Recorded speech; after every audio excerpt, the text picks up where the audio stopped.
Item number 49, to consider abating the 2017 write-off tax accounts with balances of $7 or less from the town clerk. Ryan, I know there's a note about this in your memo for the meeting, but do you want to just clarify so that everyone has the benefit of that? Yes, we have approximately 75 accounts that are $7 or less, some probably quite a bit less. And this is an annual thing to decide on what kind of amount we want to do a write-off. I believe it would cost us right around $7 to do processing. That has included person hours to do that. And so the town clerk has requested $7 this year to do that write-off amount. I move that we approve abating write-off tax accounts with balances of $7 or less. Been moved and seconded. It's a very popular item. Any further discussion? Seeing none, all those in favor? Motion carries 6-0. Item number 50, to hold a public hearing on restaurant and food vendors applying for victuals licenses. There's a list of those in your packet, and just for the benefit of everyone, those are American Legion, Post 40, and Investment Farm, China Empress, Commerce Center Cafe, Cumberland Farms, Fast Eddie's, Full Court Deli, Kennebec Cider Company, Kong's Village, Miolina's Italian Express, Pepper's Restaurant, Pete's Roast Beef, Pond Town Pub and Grub, Subway, Sully's Tavern, the Bruce B&B, and Winthrop House of Pizza. I will open public hearing at 9:18. Are there any comments from the public or the council that they'd like to make on any of these establishments? Just one question. One question being, what does they can sell food. Is that just primarily inside, outside? Or? Seating. Yes, you have seating. Okay, thank you. Any other comments? Any issues that anyone knows of? Seeing none, I'll close the public hearing at 9:19 and entertain a motion from the council. I move that we approve the victor's license list that you just read for approval. Second. Been moved and seconded to approve those licenses. Any further discussion? Seeing none, all those in favor? Motion carries 6-0. Item number 51, to approve and sign 4 quitclaim deeds for satisfied property tax obligations. And there is a list in your packets. I move that we approve the quitclaim deed list for council consideration that's dated May 7th. Do I just read the map numbers? Map 1, lot 39, map 31, lot 13, map 2-87-000, and map 7-10-A. Is there a second? It's been moved and seconded on the quitclaim deeds. Any discussion? Seeing none, all those in favor? Motion carries 6-0. So that's not, you just signed the 4 top copies.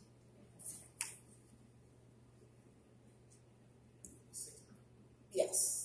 Item number 52, to hear a request from Maine Municipal to forgive taxes and interest for a property they purchased, and if approved, sign a certificate of abatement for the tax collector.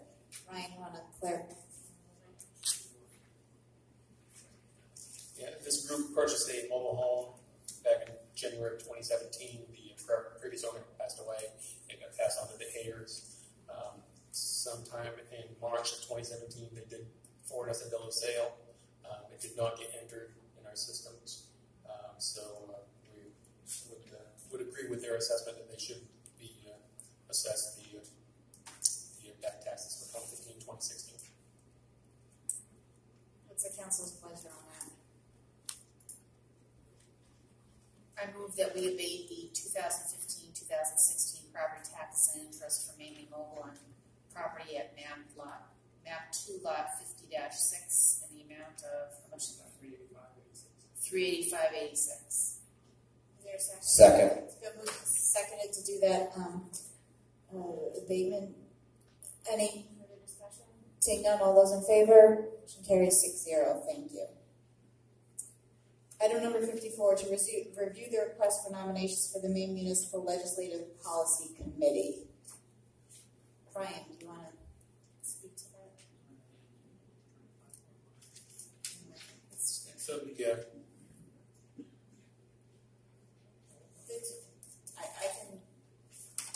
This is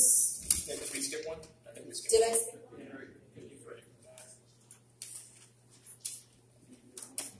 All right, sorry. We'll go back for a second. So item 53 actually is here. I just missed it. Okay, item 53, to set a date for the sale of tax-acquired property and to set the minimum bid deposit required. Recommended sale date of July 9th, 2018, and a recommended deposit of 10%, which is the same in 2017 with no minimum bid requirement. So for those of you who don't know, and Ryan, jump in if you need to, but when we acquire properties through unpaid taxes, and we've gone through the system of issuing liens and giving opportunity for them to pay taxes, the properties are then the town's. We cover them through our liability insurance, and then we have the opportunity to put them out to bid. And so that's basically what this refers to. And we usually just have the 10% of it's usually the 10% of the taxes owed on the property, right? 10%, I believe it's 10% of the bid value.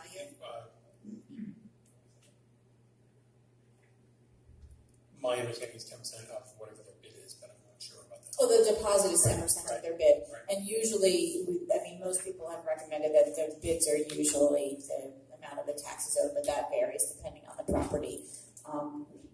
And if you haven't reviewed, there is a whole policy that we came up with about a couple of years ago to clarify this. But where is this from? there's multiple properties. Every year, there's a list of properties that go out for bid that we deal with, but we have to set the kind of amounts and the bid dates so that the proper notification and announcements can go out about that. So before we do that, we have to verify what our July meeting date is. We did discuss July 2nd, but July 9th, I thought it was going to be, so that's something we need to discuss. Right, so usually, if July 2nd isn't the July 4th holiday, but thought we'd get a sense if people wanted to move to the following week, given that the holiday's falling on the Wednesday, not the Monday. It's up to us at this point. It doesn't matter. July 9th? Okay, we'll do July 9th then, and that date then is fine, because we can do bid openings then. Okay, I move that we set the date for the sale of tax-acquired property for July 9, 2018, to set the required bid deposit on the sale of tax-acquired property at 10%, with no minimum bid required. Moved and seconded. Any further discussion needed on that item? Seeing none, all those in favor? Motion carries 6-0. All right, now we can go to item 54 to review. Our regular meeting will be on the 9th. Yes. I'm not going to go there, but then put it in half. I just have to be real careful. Okay. Review request for nomination for the Maine Municipal 2018-2020 Legislative Policy Committee. And this is something, if someone is interested in serving, you put your name forth and it goes, you get on a list and goes out for kind of votes from other municipal bodies across the state. Right. Yeah, so it could be local, or if no one here wanted to, you could actually, you would have a chance to nominate someone from another community, just serving on their board, but. Right, yeah, we can send somebody, or a lot of times we've sent no one and you just vote when the list comes through, but if you're interested. Okay, I'll have the forms for you, and we'll get to that. Great, thank you.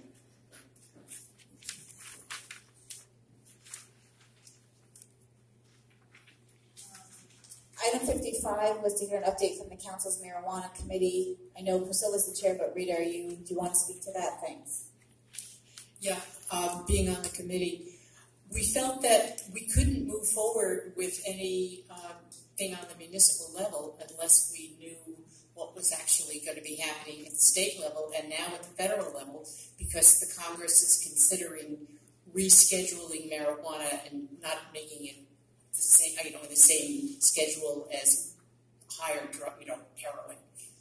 So it's now going through Congress. I think that's been initiated on the Senate side already. So we have to figure out we can't figure out anything here until we know what higher powers are doing. And if anything, though, as the because I see our code enforcement officer here, and Andy is on the zoning ordinance review committee. As you guys are working through that process, and you're looking at different zoning, if you can identify areas where, I mean, if the assumption is that recreational is going to happen at some level, at the state level, we should look at where we should be zoning that for and where we shouldn't. So if you would incorporate that into your thinking, because that will be an eventual issue that we need to deal with. Yes. It does not look as though social clubs will be included in anything that will pass through the state government. And I know that's the issue of zoning. Well, but otherwise is that people could get conditional use permits for various businesses, and in places that they could pop up after everything becomes final, and then less than ideal places. So I'd rather have us be prepared in terms of where we want to zone for the entities that will be legal, rather than be caught by surprise by it. Just in a very preliminary way, this has come up on that committee, and it seems as though it may just be left to the zoning ordinance as to what kind of a use it is, because there's a lot of questions. You if you grow it, it's agriculture. If you sell it, it's commercial. Right. No. There's going to be. We'll hash through that somewhat, but it's hard because we don't know where the state's coming down here. No, exactly. But at least we will have had some conversations and have at least some sense of where we definitely don't want it, where we do. And I know the agricultural thing is an ongoing issue of definition. I'll make sure that's on our agenda. Thank you. I know you guys have a lot of work, but appreciate that. Thanks. Other business.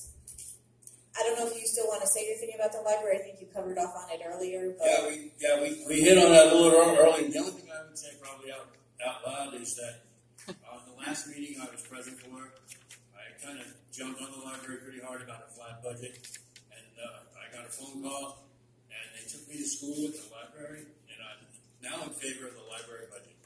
Okay, and you got to admit when you're wrong. And one of the things was that Minerva program and several other things where the library greatly benefits the community that we might actually otherwise have to be out of pocket for. It's just a huge thing. Thank you, Andy. any other business? All right. Manager's report. Yeah, very short. We submitted the CDBG grant for the couple of businesses that came at our last meeting. That was submitted, so we should know in late June probably for that grant. We submitted for the police department a grant for barricades for safety, a dispatch desk that raises, and an LED stop light for the crossing guard. And that's through Maine Municipal safety grants, and also the fire department to help outfit their new training room. They applied for a grant for training audiovisual equipment. Speaking of the fire department and the fire station, we'll be having the grand opening of the new fire station on June 16th. We'll start at 10 a.m.